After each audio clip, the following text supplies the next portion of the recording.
Hello, everyone. Welcome to another episode of Let's Chat Reality. I'm Michael. And I'm Molly. Today, we are talking about Survivor 48, Episode 4, as well as Temptation Island, which is not the first season of Temptation Island, but it is the first season on Netflix and the first season that we are talking about on the pod. And it's Molly's first season watching. So, very curious to hear all your thoughts on Temptation Island.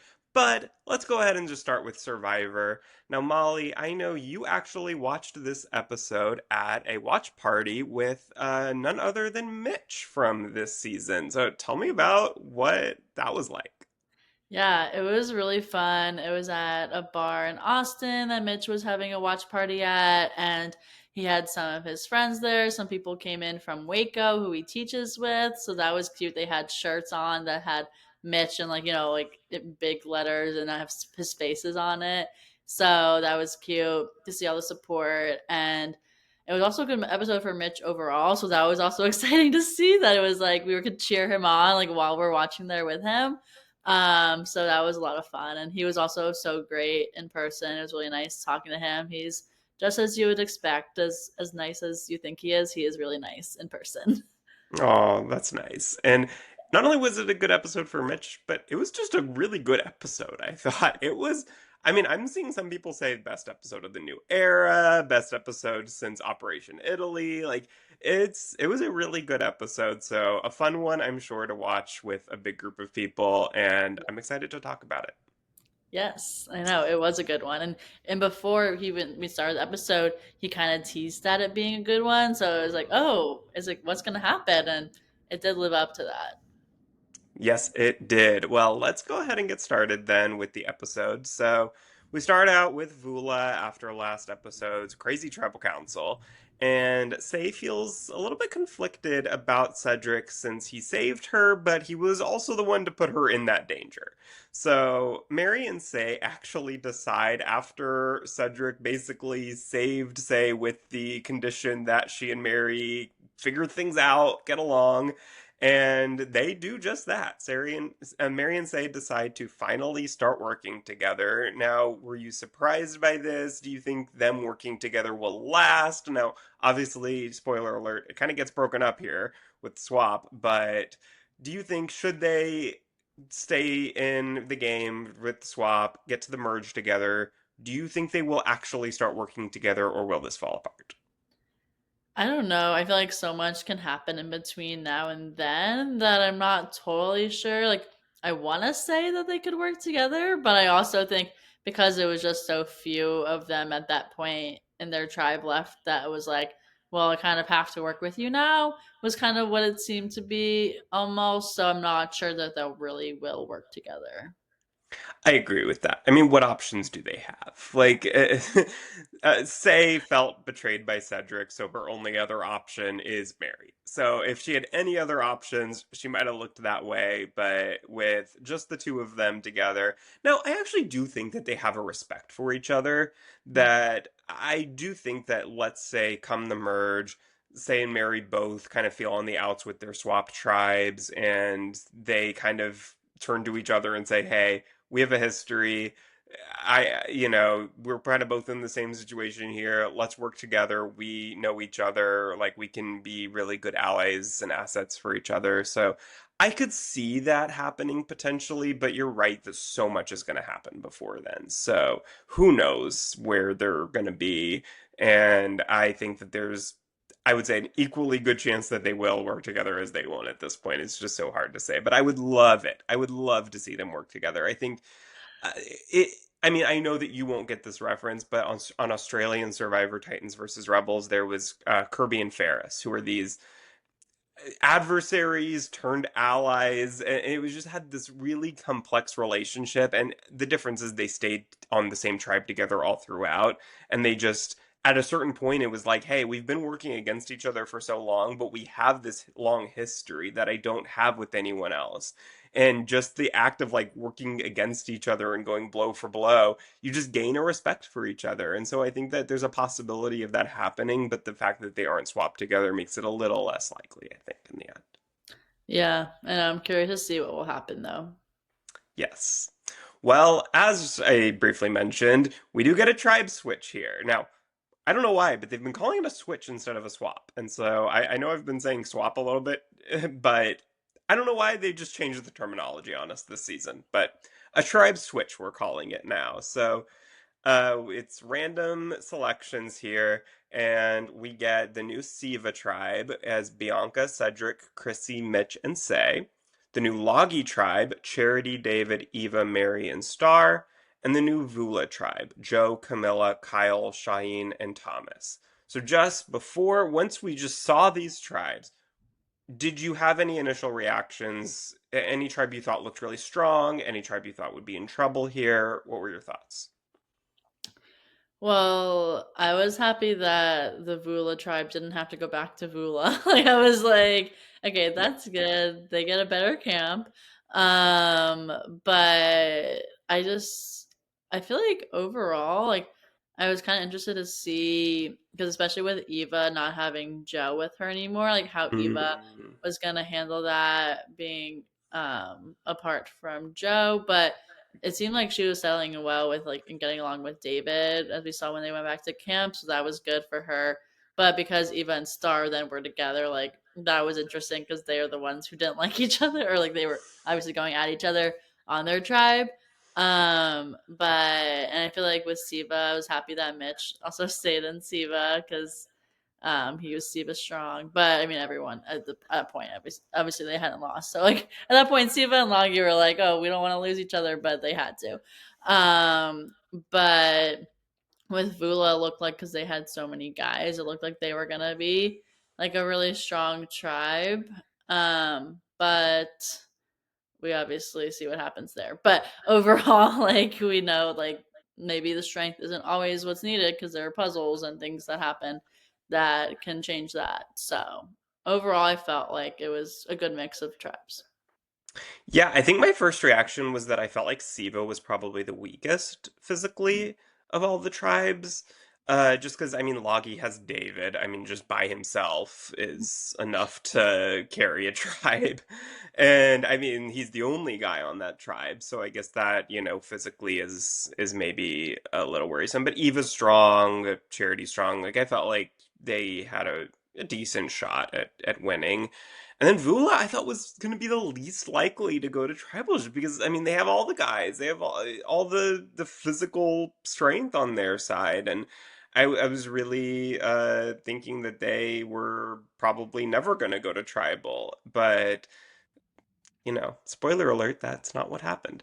But yeah, I think that was just kind of my first reactions. I felt like on Logie, I felt a little bit concerned for Eva initially, just because the only person from her tribe that was there was Star, and so I felt like Star was going to kind of get in all the guys or everyone else's ear and just kind of talk, negatively about Eva and tell them about, everything that happened back there about Eva targeting Star, and kind of the opposite ended up happening, where Eva told everybody that she was willing to vote for Star and to get Star out. So I guess kind of the opposite happened of what I thought might. But yeah, that was just kind of my initial reactions, which mostly ended up being completely wrong. But that's the beauty of Survivor. You never know what's going to happen.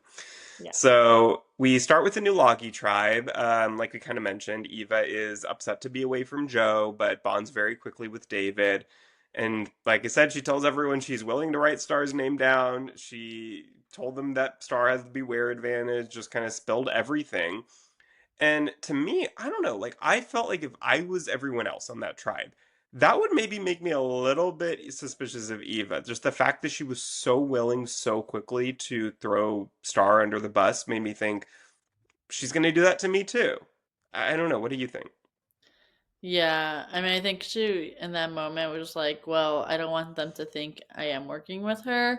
So it was a way of her leverage that, Yeah. I guess, and like sharing other information that she had, because information is power in the game. So I think in that moment, maybe it could have come across that way, but we don't know how everyone was perceiving it also. So maybe it was fine. They were just like, oh, thanks for this information. Like, that's good to know.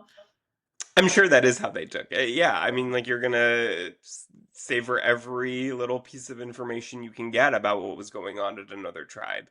But I just think like the amount of just immediately like I feel like there's a way to do it where you're giving them a little bit of information, but you're not giving so much that they feel like they can't tell me anything because I'm just going to go back to someone else and spell it.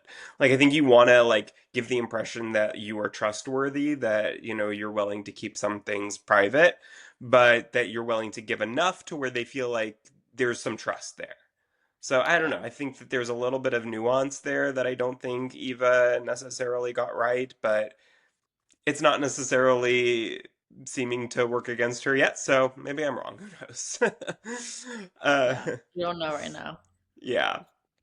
because she hasn't Well, been in trouble. that's true. That is true.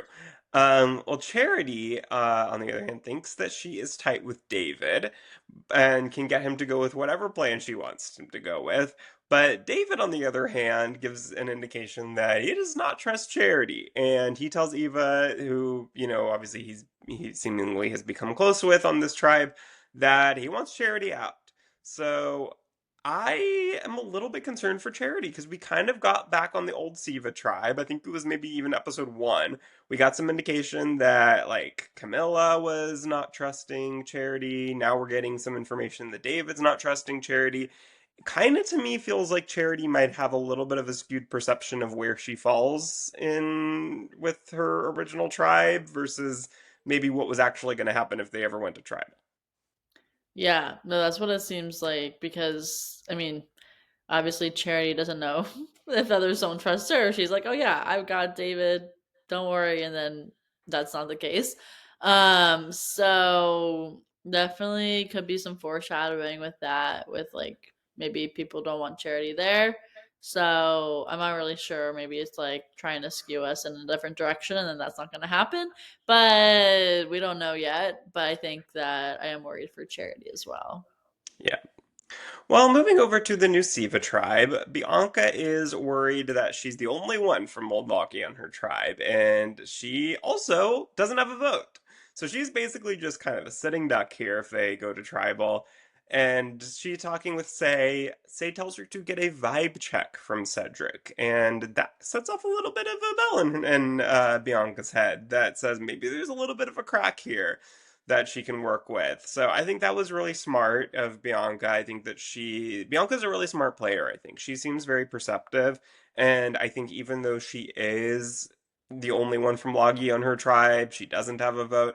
I think that she is savvy enough and social enough. Like I think people seem to really like Bianca. So I really think that by the time they go to tribe, I'm glad they didn't go to the first one because that might not have been enough time for her to do enough work socially to kind of get in good with people and not have her be the easy vote.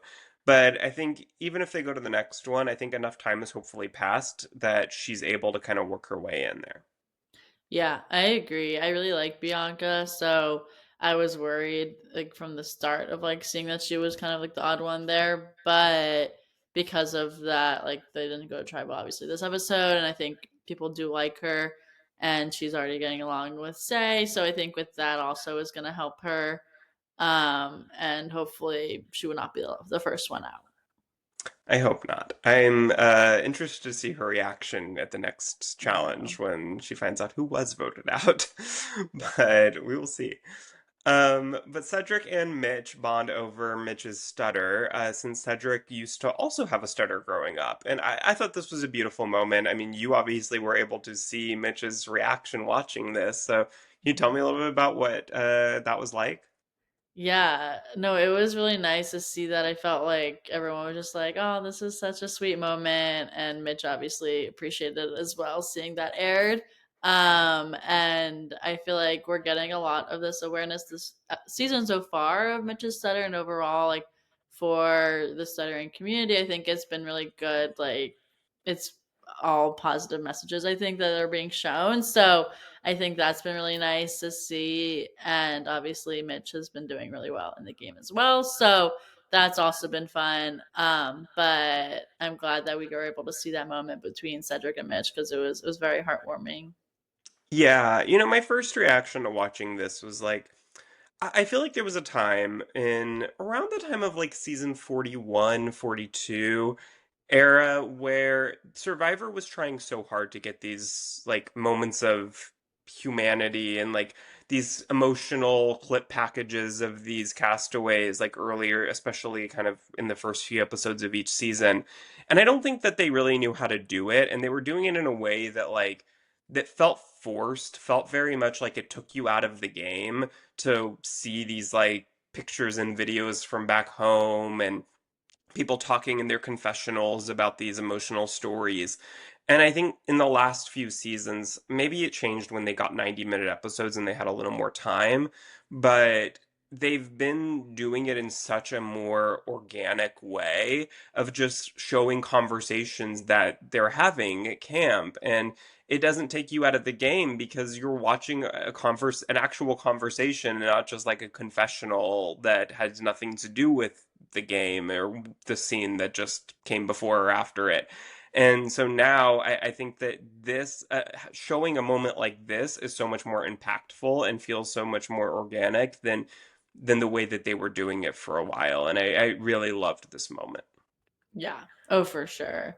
So I'm glad, and it seems that that meant like they also may trust each other now, which I always like seeing when they swap or switch tribes. Now is like when they can find someone else with similarities or like Yeah. something that they can bond over, so that it's not just like this tribe against this tribe. Yes, for sure. Well, Bianca and Say also bond and decide that they want to work together.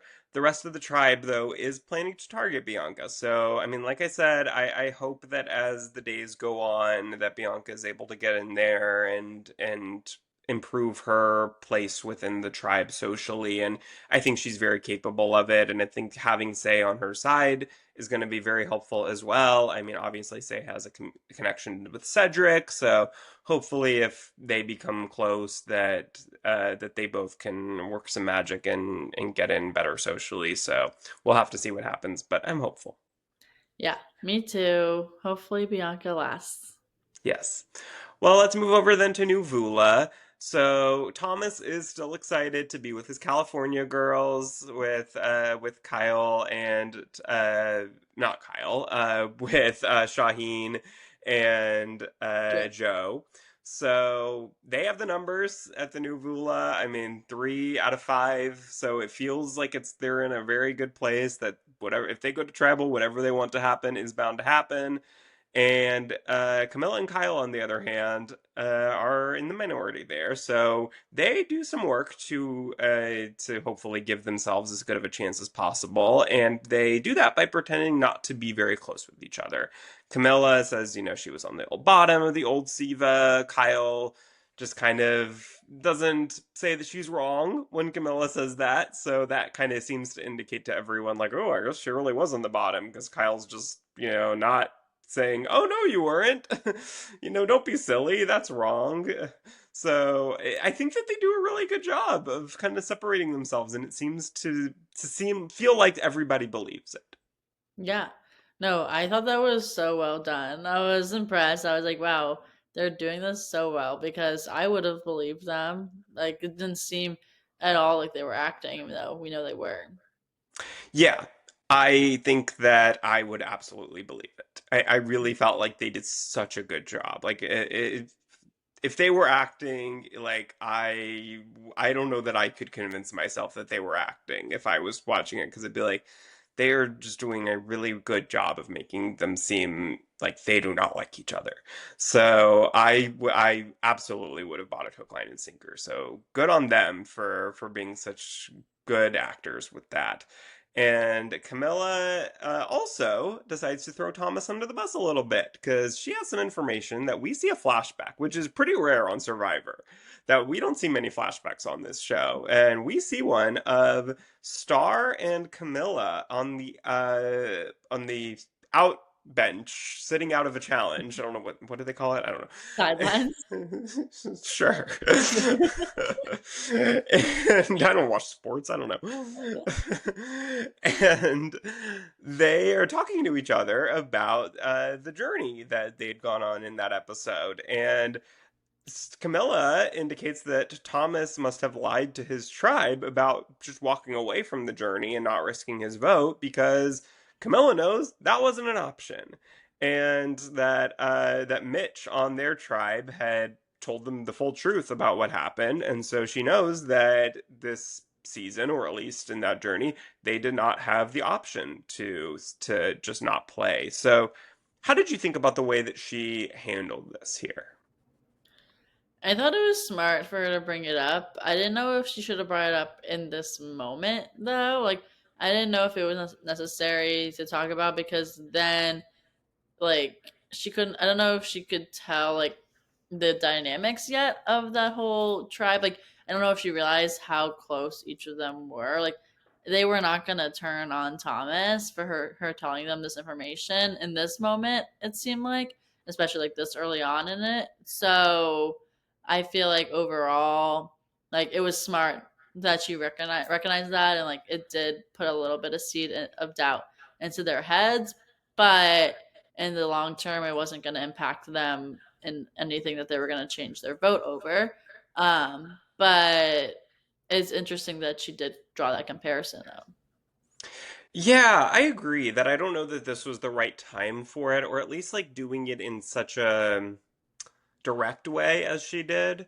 Like, Yeah. I think that just kind of accusing him of lying right off the bat was maybe not the best way, especially when Thomas is somebody who you're gonna want to try to get not to vote for you. Yeah. And of course, the other two guys are gonna go tell Thomas exactly what she said, and of course, he's gonna deny it. So, I don't know. Like, I think that it's possible that this could have worked, where it puts a seed of doubt in the other two guys' mind. And it's possible, though, that, that they would just say, okay, we don't care, or like, we don't know who's telling the truth. Like, she could be lying. She's the one who's in need of saving here. So, she has nothing to lose. So I feel like there was probably a better way to go about it, but I like the idea that she was having. I think it's the right idea, maybe wrong execution. Yeah, for sure. Well, we go then to the immunity/reward challenge. And at this challenge, tribes race to remove heavy sandbags to free up a large cube. They then roll that cube underneath the structure and use it to reach three small sandbags.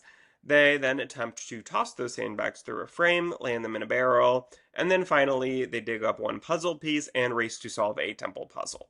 Reward here is for the winning tribe a large collection of fresh fruit, for the second tribe a smaller collection of fresh fruit, and then for the losing tribe absolutely nothing except tribal council. So now we have a little bit of a case of deja vu. Different people, same tribes. Lagi again wins, Siva again second, and then Vula once again loses and goes to tribal.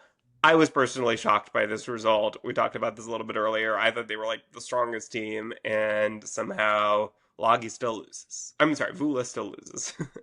I know. That was also crazy because Siva came from behind when they were doing the puzzle. Like Vula was there first to start the puzzle, and the Hmm. fact that they ended up losing it too, it's like, wow, this tribe is just cursed. Because not the people in the tribe, but just the green, the color of it. It's just this that tribe just doesn't have winning in their whatever it is. They can't win. But I felt bad because I obviously like people. I like people overall in all the tribes, but I felt bad because they also blew that lead. But also when I was watching it, I was with Mitch, and obviously it was exciting because then when his tribe won, I was like, "Yay, go Mitch!" And he was Yeah. really excited to see that in that moment. Obviously, he knew that they were gonna win in that moment, but it was then fun to like see his reaction live of like watching it. Yeah. No, that's really cool.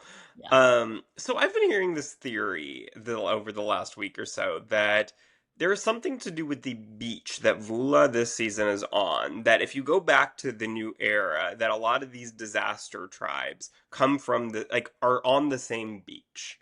And wow. I don't know if it's something to do with like I've heard that maybe the people on that beach tend to not get good sleep, that there's something to do with the beach. I don't know what it is exactly, because apparently like it's a nice beach, like there's nothing overtly wrong with it that's so much worse than the others, but something to do with that beach that gets a lot of those tribes to be those disaster tribes that just go to tribal after tribal. So I don't know if there's anything to that, but it certainly is an interesting note, I think, to kind of think about in future seasons if that continues to hold. Yeah, I'll have to keep an eye on that because that is interesting. There's so many fans who just like immediately know, like they can see one picture of a tribe and they like at their beach and they know exactly which beach that is. And like I am not that Survivor fan. Like I consider myself to be a very, very big Survivor fan. I can't do that. I mean, maybe they should just go to a different country also. Yeah, please tell me about it. Yeah. Ugh, I miss those days. I miss like I don't even need it every season, but like every 4 seasons, like every 2 years, switch up the location even. And I get it, I get it. They have a good deal with Fiji. It's a lot easier to be able to leave a lot of the stuff there, and I get it, but it would be nice. A change Yeah. of scenery for once. It's nice watching Australian Survivor, and most of the time they're in Samoa, which Survivor used to go to, and it's just like even though it's largely the same. Like they keep going to the same. It's just a nice change from Fiji. Yeah. But let's go then to the Vulutra camp back over there as they are going to tribal. California girls want to stick together and vote out either Camilla or Kyle, of course. Camilla and Kyle continue to pretend not to be close. They say that they're willing to vote for each other and that, they kind of plead their case. Thomas has a steal a vote, but says that he will only use it if he feels something weird is happening during tribal. And Camilla and Kyle both have an ace up their sleeve as well. Camilla has an extra vote, which he gives to Kyle to use for himself. Kyle has an idol as well, and he also plans to use that on himself. So, a lot of interesting elements here that, in a normal vote, Camilla or Kyle would seem to be the sitting ducks, but they both have some things that if they use it right, they can potentially have all the power. Yeah. No, that was exciting to see because also like they like Thomas and the rest of the California girls had no idea that they had any kind of advantage with that. So they were all feeling great. Like they were like, well, who are we gonna choose?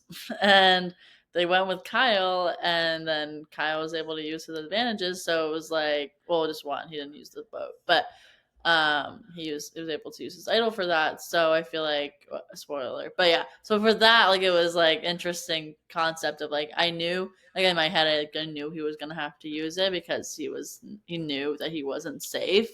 But no one else knew that besides Camilla, so it made it exciting. Yeah, and it's very important that the other three don't get any sense that something weird is happening Yeah. because if they do, Thomas is going to use to steal a vote and it will completely negate the Camilla and Kyle's plan.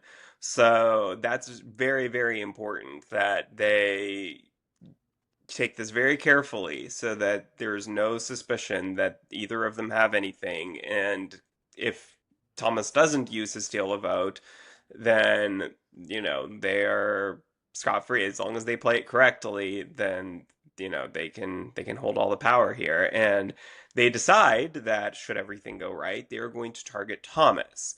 Do you think that this was the right move for them? Should they have potentially gone with one of the other two, Shaheen or Joe? Well, I think for Camilla, it definitely was because she knew that Thomas was going to go after her. For Kyle, I don't know if it was the smartest, but I think at that point, like, Kyle was fine with any of those guys being up for whoever they chose. So I was sad, though, that it was going to be Thomas because I like Thomas and I really enjoy watching him. So I was like, well, it makes sense, but I also am sad about this personally. Yeah. But yeah, for the game, I think it makes sense. I agree. I think that Thomas is, in a lot of ways, seems to be kind of the glue that holds them together. I think that he's really strategic, really smart. He knows this game. I think that I mean, look, none of them would have been a bad option, I guess. They're all three, very strong players seemingly. But I do think that Thomas is probably the one who is the one who's going to probably like I mean, Shaheen too. Like Shaheen's obviously Adrian as well. So I don't know. I think either of those two probably would have been a really good move for them because they're both probably the two more strategic. Like I feel like Joe is just a really nice guy. He's a really loyal player. I don't see Joe as being necessarily the most strategic, so I think that would have been a mistake, but I don't think that there's a wrong way to go between Shaheen or Thomas for them probably. Yeah, agreed. Well, Shaheen goes through Kyle's bag and he's looking for an idol. Now, they don't find anything. He says he didn't do a full cavity search, but he seemed to look in, to do a pretty good, thorough search there. But somehow, he does not find the idol, which Kyle later says when Camilla tells him about what was happening, that it was hidden in his shoe. Now, this is interesting. Why was his shoe in his bag? Was I he don't wearing know. one shoe? Or is he not wearing any shoes? Was he just barefoot on the beach? That feels like maybe not a great idea. Yeah, I'm not sure why it was just one shoe or where that was in the bag. Like that didn't really make sense. But I was nervous when Shaheen was starting to go through that bag. I was like, wait, like is he gonna find something here? Because we obviously knew that Kyle did have the advantages. So luckily he didn't. But like luckily Shaheen didn't find anything. But I think that that would have changed up what happened in tribal for sure. Yeah, I feel like these days don't hide your stuff in your bag. No. Like if you find something, find another place to hide it. Hide it in your pants somewhere. I don't know, up your nose. Just something. Like the idols are getting smaller and smaller and smaller. I feel like, and they're easily hid in other places that it does not have to be your bag. And I mean, it wasn't his bag. That's the crazy thing. Like, yes, they didn't find it, so I guess he did a good enough job hiding it. But like, don't put that in your bag and not leave it unattended. Like that just feels like a disaster waiting to happen. 'Cause they can't steal it from you, but they'll know you have it, and Right. that's not good. So Yes. then we go to tribal council. Kyle and Camilla get emotional talking about their time in the game. Now, I don't know how much of that was genuine versus them acting, but if that was acting, like that was amazing performance. And I'm sure it was a little bit of both. I'm sure it was a little bit emotional. And, there's always a chance that your plan doesn't go right and this is your last tribal, but probably quite a bit of that was also gameplay. And I thought they did a brilliant job. Yeah, no, I was super impressed. Like, I mean, they already were already doing well back at camp, but I feel like their tribal was even better because they're like really in the spotlight here of having those conversations, and so still winning over the rest of the tribe here was definitely like important to do here as well. So, and it worked. So it was good. Love you, Danielle Reyes, but take notes. Yeah, exactly. She needs some pointers. Yeah.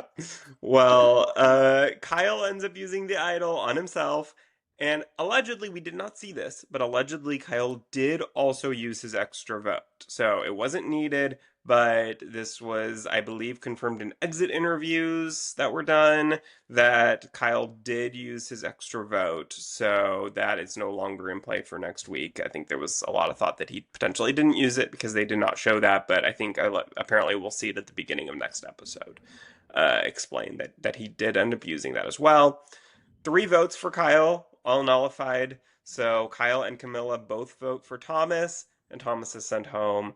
I was really sad about this. I mean, Thomas, such a fun player to watch. I think he's a perfect candidate to me for like a second chances season that I hope we have in the future. Yeah, I agree, and I feel like he captured a lot of people's like hearts and just watching this show. Like I feel like he just was so entertaining and just a really good player overall too. So I'm hoping I see him back as well in another season of Survivor. Yes, for sure. Well, that was the end of Survivor for this week. Now, the previews for next week look very emotional. I don't know if you've seen the commercials, Molly, but Jeff Probst is crying. Oh my It god. looks to be, I don't know. I don't know what happens. It seems like something maybe at the challenge potentially happens. From what it feels like watching the commercials, and I don't know that it feels like maybe something with Eva, like she has some sort of like panic attack maybe during the challenge. I hope that's not the case. That seems really sad. But it seems like something potentially happens during the challenge that makes Jeff emotional, so I'm a little scared. Yeah, no, I don't know what's gonna happen. Now I'm intrigued because I haven't seen Yeah. those. Oh So, yeah. They're showing them everywhere it feels like, and it's just like sad music playing and it's like 48 seasons in. We've never had a moment as emotional as this. I don't know. It's it's a different promo than we normally see for this show. wow. So, Yeah, I'm curious what's gonna happen. Now I'm sad. Or thinking about it is like, is it gonna be sad? I know, I feel like maybe I shouldn't speculate about what it is, but Yeah. yeah, we'll see. Well, we'll have to wait and see that this coming Wednesday. But now, should we get into Temptation Island? Yes, I'm excited to talk about Temptation Island. Yes. So, as we were saying in the beginning of this episode, that this is the first season that is on Netflix, but it's not the first season of Temptation Island as a whole. But it is my first season watching it. So, I obviously knew like what the concept was from what you had described from the previous seasons that you have seen. But overall, just a quick recap of the concept is that there are couples who go into the show. They essentially break up because then they're living in separate houses with who are considered temptresses or tempters of people who are trying are singles then trying to get the people who came into the show with a partner to then leave essentially or like cheat on their partner and be with someone one of the people in they're living in the house with. So on both sides, guys get the girls and the girls get the guys living with Yep. them and go on dates together. So essentially, you're just trying to avoid the cheating, is what it seems like. Or if they're good, they avoid the cheating.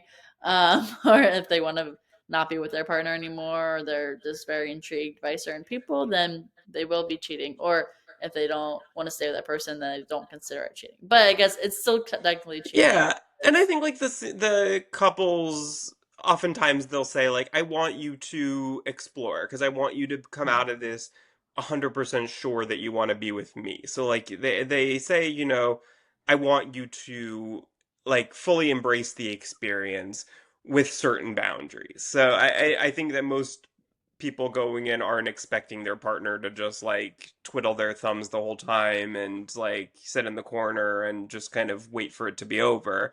They want them to talk with people and just kind of get to know them, and that way they know going back to their partner they're like, "Okay, I'm ready. I know you're the one. I wasn't tempted to do this or I was able to fight it." Whatever they want to say, like I'm coming out of this 100% sure that I want to be with you.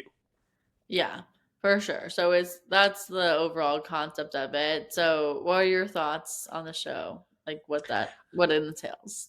I love Temptation Island. Yeah, I think like we've talked about multiple seasons of The Ultimatum, which I feel like is a very easy show to compare it to because it has a somewhat similar concept where it's couples going in, then they separate from their partner for a certain amount of time, come back together and decide if they want to leave with them or another someone else or alone. And I think that to me, this is such a better concept in so many ways because The Ultimatum, it seems like, with the exception potentially of the queer season, which was very messy, the other seasons of Temptation Island that we've seen have kind of been a Or the little bit ultimatum? tame. Sorry, what did I say? Yeah, The the Temptation attempt. Island, but Oh, it's okay, okay. sorry, The Yeah. Ultimatum. Yeah, I know what you Uh, meant. like because they end by spending the time with their original partner, I feel like they always end the show usually so much like more likely to leave with their original partner because that's the last person that they've spent time with. And so they're able to kind of end it knowing like, okay, what I went through with the trial marriage partner was just kind of a wild experience, but not something that's gonna last. And then they kind of end it like probably for relationships, it's maybe a more healthy environment. But Temptation Island is so much messier because they don't see their original partner until literally the last second, the last conversation where they decide to stay or leave. And so they know what's been happening slightly with clips from the other side, which is also a different thing than we have on the Ultimatum. So I feel like in terms of just like messiness and just like entertaining viewership, Temptation Island I think is the better show. and just format, in my opinion. Yeah, I forgot to mention the bonfires, which Yes, is of when course. they get to see what their partner's doing on the other side. Like, so if they were kissing someone else or like whatnot, like we see them watching that, which is wild. Also, like having to watch that and then react to it live, like in that moment that you're Hmm. talking, you're just viewing this, and then you have to express your feelings, like is crazy. Yeah, Um, and a lot of times the clips are a little bit edited to maybe look like worse than it actually is. Sometimes, the clips are cut off at a very distinct point that maybe if they'd continued watching for a few more sentences, they might not have been quite as upset about it. But, you know, that's reality TV for you. And yeah, I think that it's so brilliant because it just keeps making them more and more like upset with their original partner because every clip they see is worse than the last. And so it's like they come back to the villa so upset about what they just saw in the clip and they're ready to just like cheat on their partner, get back at them for what they just saw. And then by the time they finally get over it a few days later, they have another bonfire to make them even more upset. And it's just like this cycle that just keeps going and going and going. And it's very fun to watch. yeah, fun to watch, not fun to be in, I'm sure. No, but they know what they're getting into. This is not the Yeah, first season. that's true. But yeah, so with this season, they also had a twist that was called the Temptation Haven. So within that, couples could go into this little tent thing, and if they did, no cameras are in there, and then the other villa would get red lights flashing that signify that someone went in there, but they didn't know who that was. So they would then think in their heads, like, is it my boyfriend, girlfriend, like going in there? So that I feel like was like I haven't seen the other seasons, so I don't know like what it's like without the Temptation Haven. But I feel like we didn't really get it for that many episodes, even Yeah. this season. So I don't think it really changed a ton. Like it did make Shantae really nervous, and that was like the really only big reaction that we saw from that. But Hmm. other than that, like I think it was kind of unnecessary. Yeah, it was a little bit of a dud. I think that they absolutely should have had it for longer during the season, and that might have later on paid off more dividends. But last season they had something like a different version of that where they just had a light in each of their villas, and anytime somebody cheated, like didn't I don't know what I probably like actually had sex. I don't think they did it for like just like kisses. But anytime there was any like under the cover sexual activity, the light went off in the other villa. And it was a little bit different. Like I don't remember it being like flashing lights like everywhere in the villa. Like I think it was literally just like a light in the like And like living sirens area or too. something. Yeah, like they didn't have that. I think they literally just had like a big light like in one of the rooms, and so like usually someone's in the main living room like that, and so they would see it and then alert everybody else. But um like I feel like yeah, if you're gonna do something like that, have it there the whole time. Like why only have it there for Right. one bonfire, 1 week? Like that feels like a no-brainer to just keep that there the whole time, or like have a room. Like it doesn't have to be I don't know. But yeah, I think they should definitely expand that in the future because I think the idea of it is really smart that you kind of alert the other villa and they have no idea who it is, and it just makes everybody so paranoid, and everyone thinks after their bonfire clip like, oh, that must be my partner, and then they go do something crazy and it actually wasn't. So that's always a distinct possibility. So I think that's a really interesting idea that hopefully they expand upon in the future. Yeah, for sure. Like it does ignite that anxiousness and like just Hmm. overall like makes it for I guess some more drama, but it just needs to be better executed, I think, in the future. Yeah. Um, but overall, this season was a really good season, I think, for being my first season watching it. Like, I really enjoyed it. Obviously, there's been a lot of chatter online about it too. Lots of hatred towards these men. So I feel bad in some ways of like hearing about how much hate certain people are getting because like it is reality TV.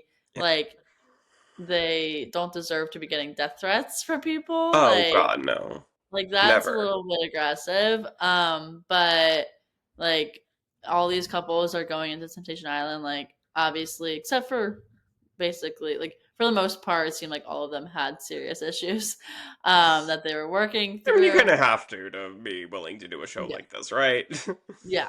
So like you're already going into it on steady grounds, and so that's obviously gonna be not the greatest if you're already in that setting and then or in that feeling in that relationship you're in.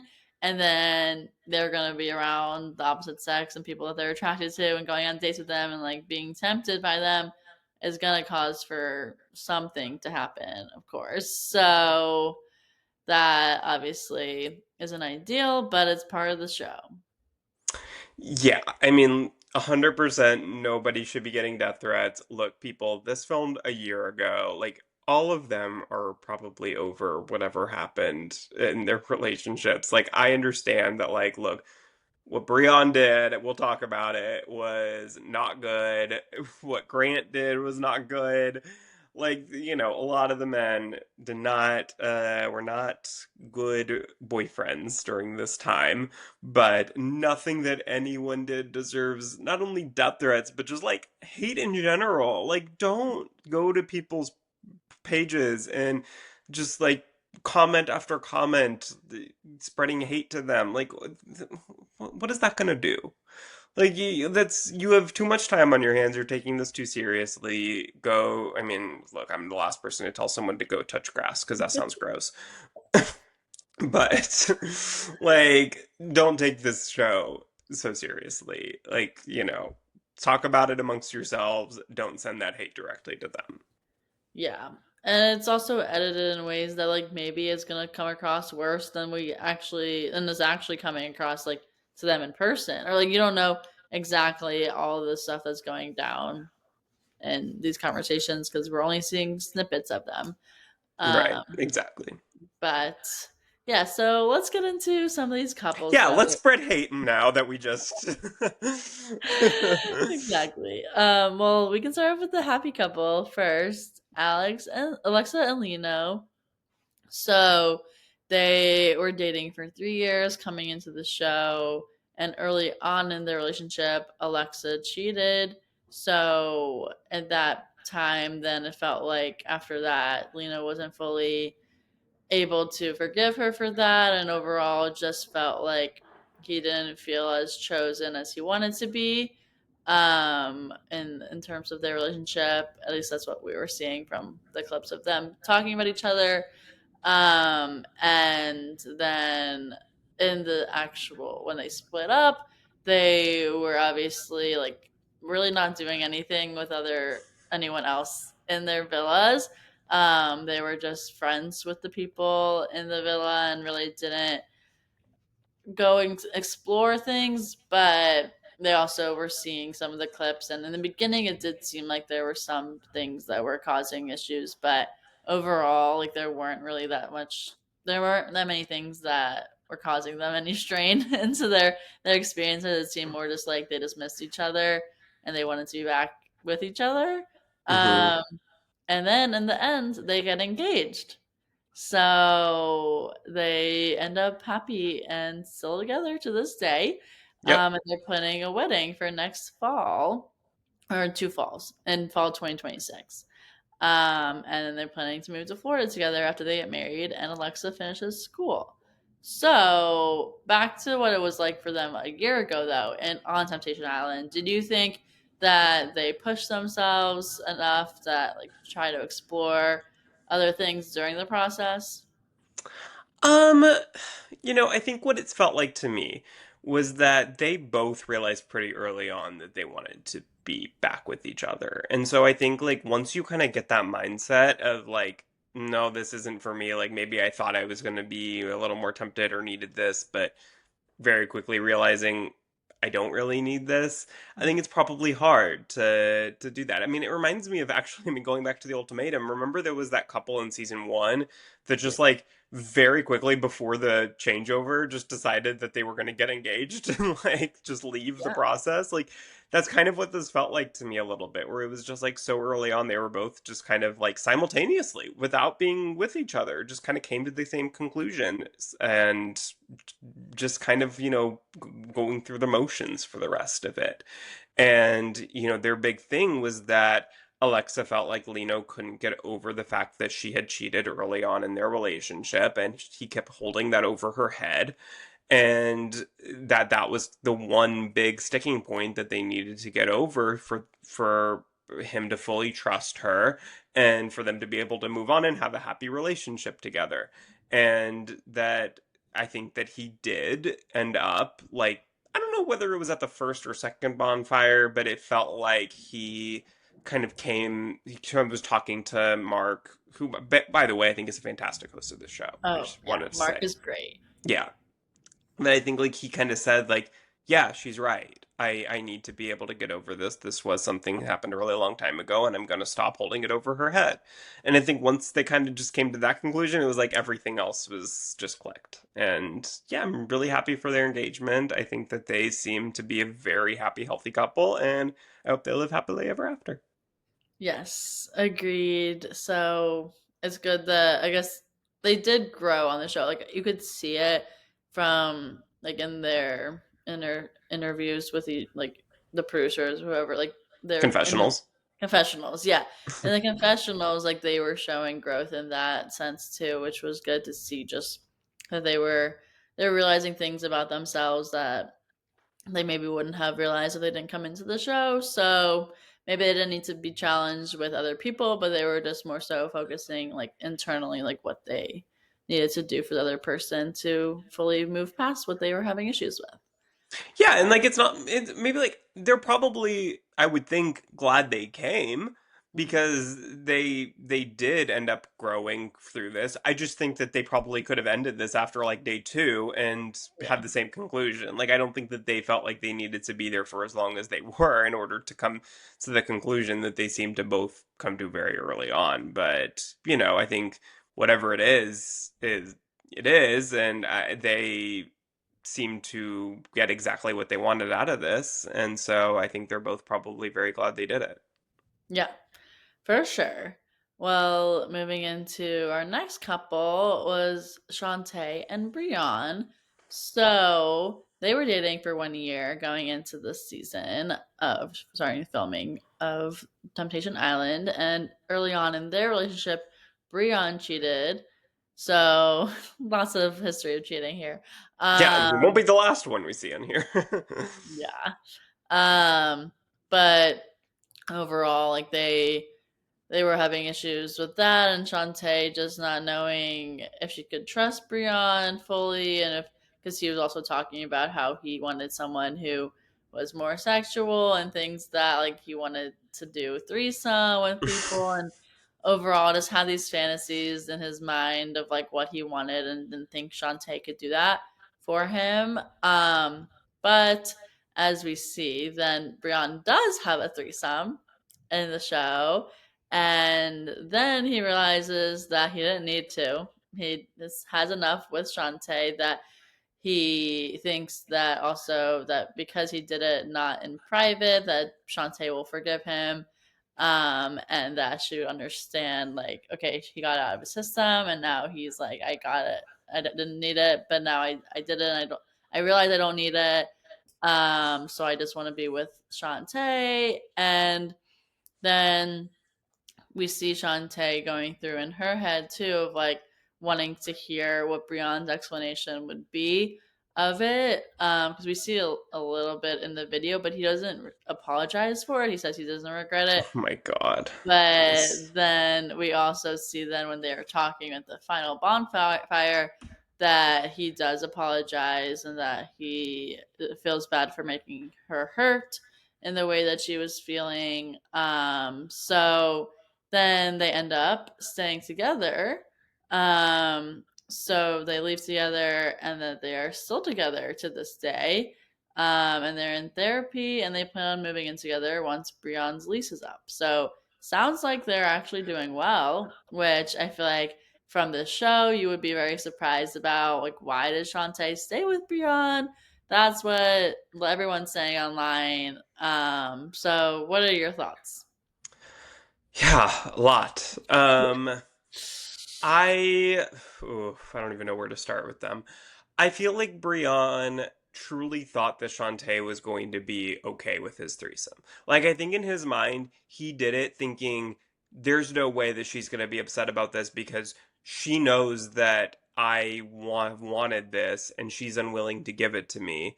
And so, because this is something that she would never feel comfortable doing with me, like this is something, it's not cheating because it's not something that she can give me.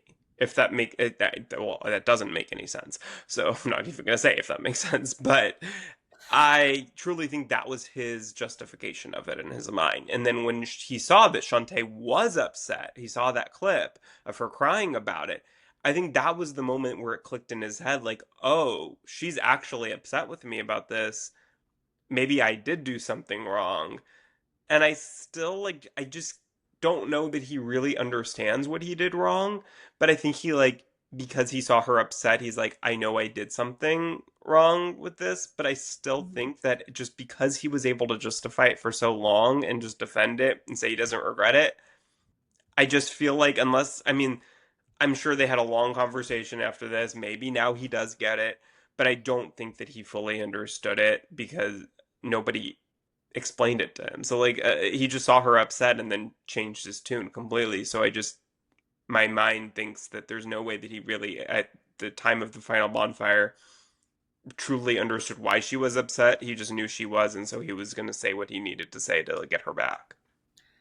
Yeah, and I think, I mean, obviously, I feel like Mark here was really impactful also with their conversations with Brianna in particular. I feel like he was able to get stuff out of him that, like, talking about his past traumas of like how he grew up and all that that have also impacted how he views love and all this stuff. Like, he really didn't have a good example of that. And I think he was working through it actively, like in the show. And obviously, it's good that they're in therapy now together. That like they still seem to be like some deep rooted things there that have been issues that came into a relationship because they were prior issues for him.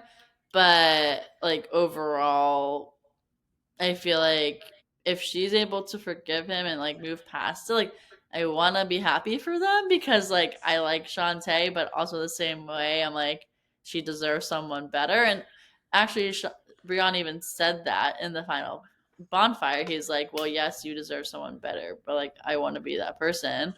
So if Shantae still believes that Brian's that person, good for her, but I wouldn't put up with that.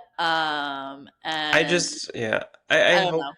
I wonder now that she's watched the show if that has affected anything of how she views it. Like that has to be hard for her watching it. Yeah, I don't even, maybe she didn't watch it. I don't know. Maybe I that was don't too know. painful. But if she watched it, I don't know what's going to happen because I can't imagine that watching that was easy for her. No, definitely was not. So But I hope whatever happens, I hope that either he has changed and is working on himself and that they have a very healthy, happy relationship, or that she's able to move on and find someone who is better for her. Either way, I just hope that whatever is the decision is the right one for her. yes, for sure. And maybe I think they're also probably going on podcasts coming up. I know I heard some rumors of the cast going on some podcasts, so maybe they can clear up some of those things too of how they are Yeah. today and if she watched the show back and what her thoughts were on that. So I'm curious to hear if I hear anything with that because everyone I feel like has been online except for Shantae and Brianna. Like, Yeah. and I think that has to do with the fact that they were getting a lot of hate, Yeah, I'm which sure. isn't great. So like they didn't want to come online and then just be bombarded with like, "Wow, you're a terrible person for staying with him," or like all these things that like she doesn't want to be reading that. Um, Yeah, so I saw somewhere overall, that Netflix is working on getting them all on a podcast, like because Netflix has their We Have the Receipts podcast that I yeah, think probably I would imagine that if they're kind of working some last minute reunion type thing, that it would kind of just be like on that podcast that they might potentially have them all on sometime next week. So we'll Yeah. stay tuned for that. Yeah, I'm excited to hear what that's all about. But going into our next couple was Taylor and Tyler. They dated for 2.5 years. Tyler was previously married for 6 years and then started dating Taylor right away. There was no grass that grew in between, as they I'm kept sorry. mentioning. How old was he when he got married? 6 years? And then dating, they've been dating for, so that was 8.5 years ago that Tyler was married. How old was he? I guess he was like 20. Oh my I God. think he was young. Like he was really young. Um, so I'm surprised they even lasted 6 years if they got married that early. And obviously, like they were also having issues because like there was really no time for Tyler to be single, and they just started dating right away. And obviously, it seemed like there were issues also with Tyler not having a job for the past year, and Taylor was just pretty much picking up all of his slack. And we see immediately that then Tyler has a connection with Kay. And even in the very first episode when they show all the temperatures come in and they give the bracelets, Taylor was already concerned. She's like, "Oh yeah, like Kay and Tyler are gonna hit it off," and that's who it was. Um, and because Tyler loves the blondes, and literally they look very similar. Oh my Uh, God, and his spoiler his alert, new current girlfriend looks girlfriend. identical to Kay Yeah. that I thought it was Kay. I Yeah. swear, when I looked at Tyler's Instagram, I was like, oh, he's still with Kay. And then I looked at their tag and I was like, do more with Lore. I'm like, that's a weird Instagram handle for Kay. And then turns out it's not Kay. Yeah. Well, yeah, because so Taylor, obviously at the end she does not want to stay with Tyler, and Tyler does leave with Kay, but then shortly after they ended things, they just realized that they weren't aligned on their last date, so they didn't really leave together. They were just like, okay, we'll leave together, but then not, I Yeah. guess. But now Tyler is with this new girl who also, as you're saying, looks identical to Kay. Her name is Lauren Bennett. And he hasn't seen Kay since filming ended, but has seen Taylor multiple times. That they had a long conversation after running into each other in the gym, and they discussed reconciling. What? Nope. Reconciling. Reconciling. I know. Good They try. discussed reconciling, but that never happened, which is good because they were not meant to be together.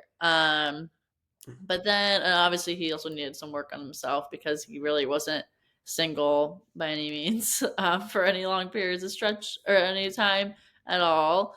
And for Taylor, her update is that she is single. And but it seems to be that maybe there's something with Yemen, but I don't know for sure. Like they're posting some videos together on TikTok, but I don't know if that means they're friends or They're they're probably dating. just friends, yeah. Yeah. Like at this Um, point, if like it's been a year since they filmed this, I feel like if they were gonna date, they would be dating by now, right? Like I feel like I don't know. I just can't imagine that all of a sudden, like a year later, they would start dating. That would feel a little weird. Yeah, I agree. But also, Taylor also claims that when Tyler was already with Lauren, his current girlfriend, when he called her after their run in to talk about potentially getting back together, he was already with Lauren then. So Hmm. she's now blocked him and never spoken to him since. So I feel like Tyler didn't really learn from his mistakes and overlaps there, or having no space in between people. But maybe Lauren is the right one for him. I don't know anything about her, but maybe it seems to be that they're happy if they're still together. And Kay is single and she dated her ex boyfriend for a while, but now is casually dating someone new. So for that, really nothing remained the same from when they left, except for that Taylor is still single. But I feel like in this show, obviously we saw Taylor and Yemen hit it off, but it didn't seem like that was going to be something that was going to last for that long. And for Tyler and Kay, it did seem like things were going well, but it just seemed like it was too fast. Of like you just got out of this other relationship that you found right after you divorced with your ex. So like with that, like he doesn't didn't it didn't make sense for it to continue in that moment. I thought like maybe it was gonna reconcile later, but then he found someone else. So Yeah, like I wouldn't have been surprised if the update had said like, oh, that he and Kay tried to make it work for a while or like didn't talk for a month and then, reconnected and started casually, seeing each other. I could have seen that happening because I feel like they really were a good match, it seemed like. Like yeah. just had instant chemistry.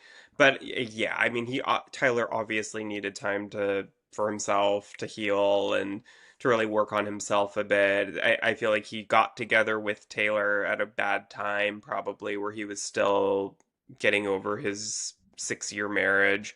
And now going into this, like meeting Kay, he's still literally with Taylor. Like he just never had that time to be single and to just kind of really work on himself. And I think that's what he needed. But yeah, I just think that Taylor, I think that she probably should not have talked about Tyler to the guys the way that she did, saying that he has bitch tendencies and things like that were probably unnecessary. And if I was Tyler and watching that clip, I would think, like, okay, so she doesn't want to be with me. Like, I should move on. Because she did that before she ever saw any clips of him. So that wasn't in retaliation to anything necessarily. So yeah, I think that that was a mistake on Taylor's part, but I absolutely think that she deserves somebody who isn't going to immediately come on a show like this and connect with someone and forget Taylor ever existed. So, I think that they were just not meant to be together. They were never going to work, so I hope that they both find their right partners that clearly should not be each other. Yes, exactly. Well, speaking of that, same goes for Ashley and Grant. Even more so. Even more so, they were dating for 1.5 years going into the show, off and on. But early on in their relationship, Grant cheated. So Ashley always had a thought that like Grant's really not trustworthy there, and obviously we see that pretty much right away. He also connects with someone in the other villa, in the villa with him, is with Natalie. And Ashley, after seeing that Grant is with Natalie, she actually starts to dive more into her connections that she was forming with. She had two guys. She had Danny and Logan, but chose Danny to more so form that with. Now And that could have been our Temptation Island threesome. yeah, exactly. Mhm. We could have had one on the women's side as well.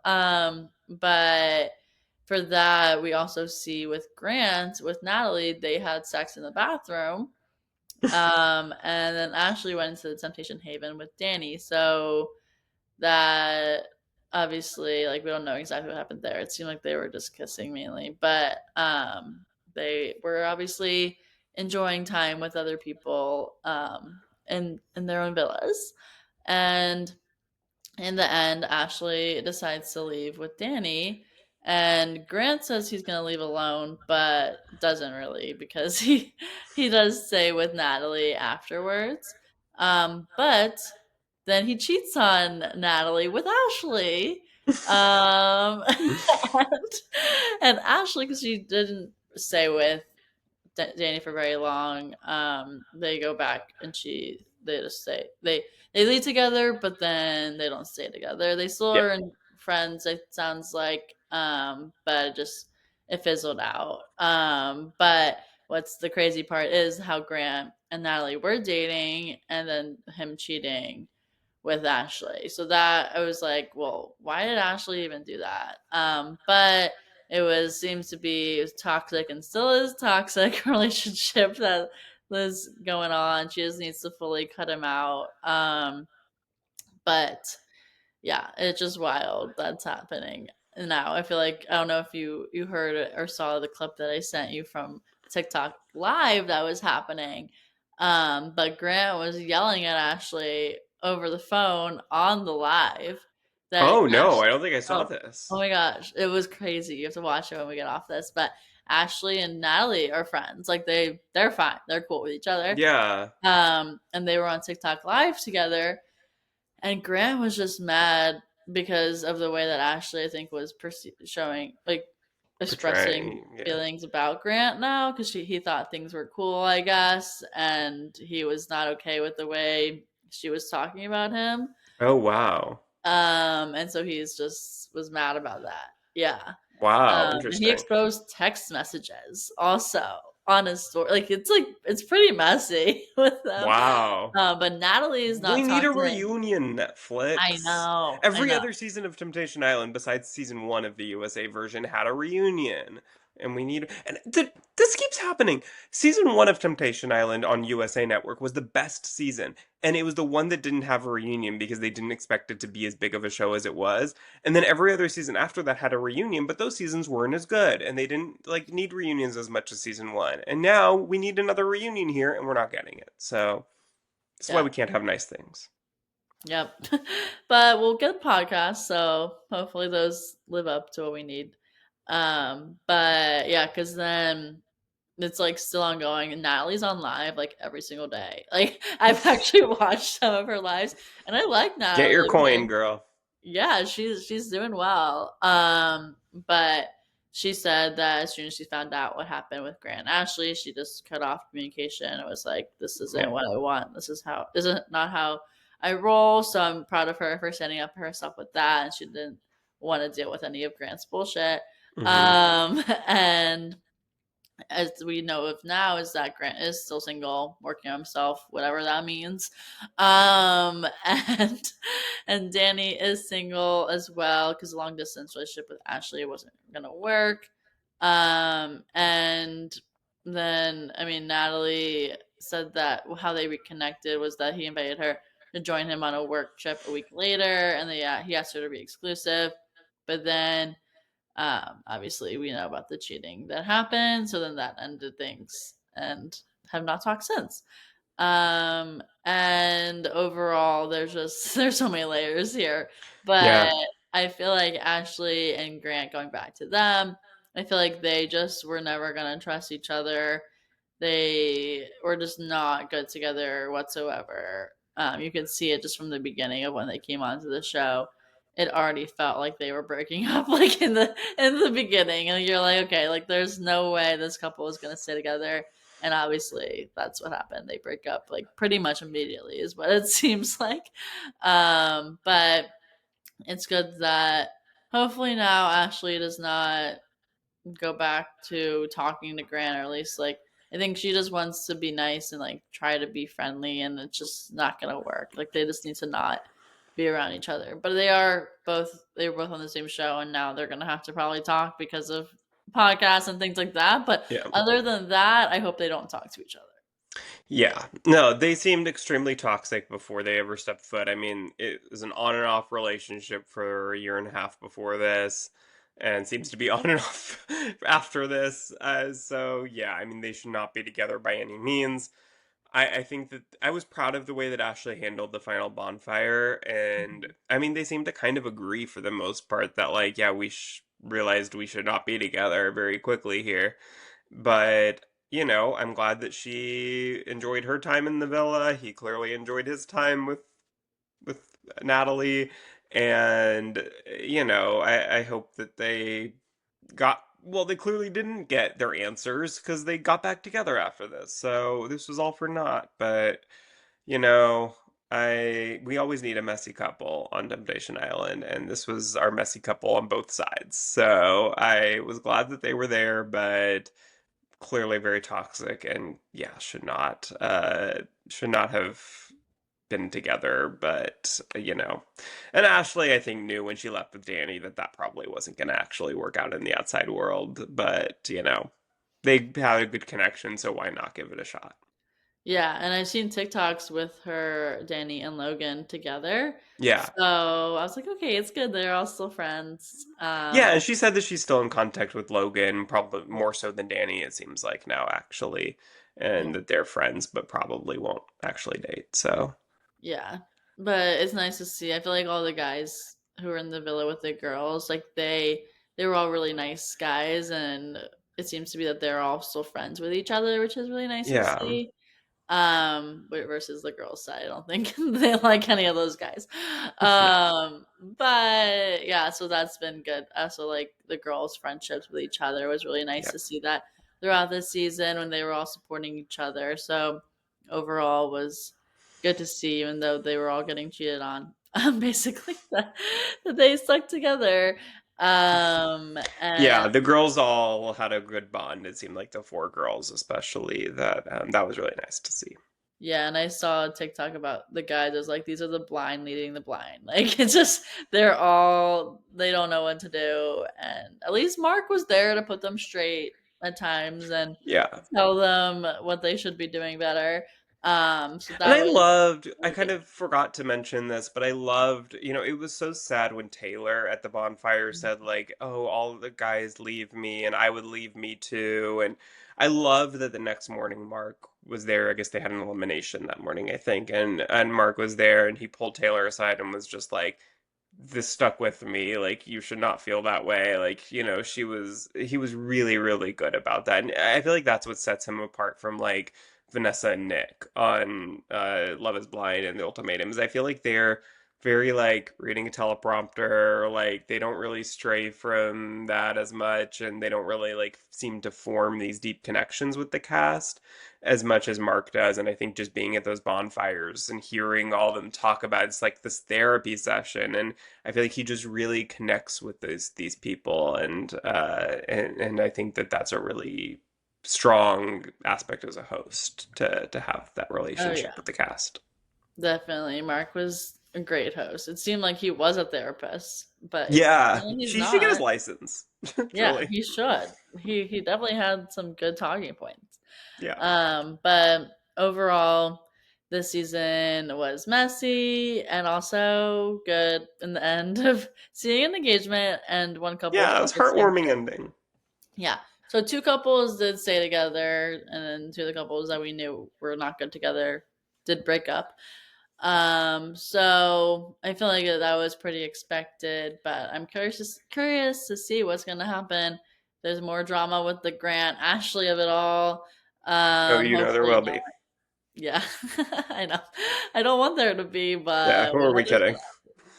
Yes. But that's it for Temptation Island this season. Hopefully, we will see more coming out on Netflix as well. I feel like that is a good platform for it. Obviously, they got a lot of traction this season, so I'm hoping it stays there. And we'll also be covering more Survivor next week. And we'll chat with y'all again next week. Thanks so much for listening. Make sure you're subscribed wherever you get your podcasts and following us at Let's Chat Reality on all social networks. Bye, everyone.